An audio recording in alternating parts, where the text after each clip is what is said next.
trains would pull up. Use this big crane here to get off all the freight, put it onto this platform, and the delivery vans would pull up on this side.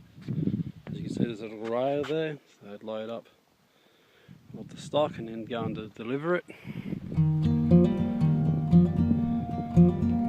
So this is Gundagai.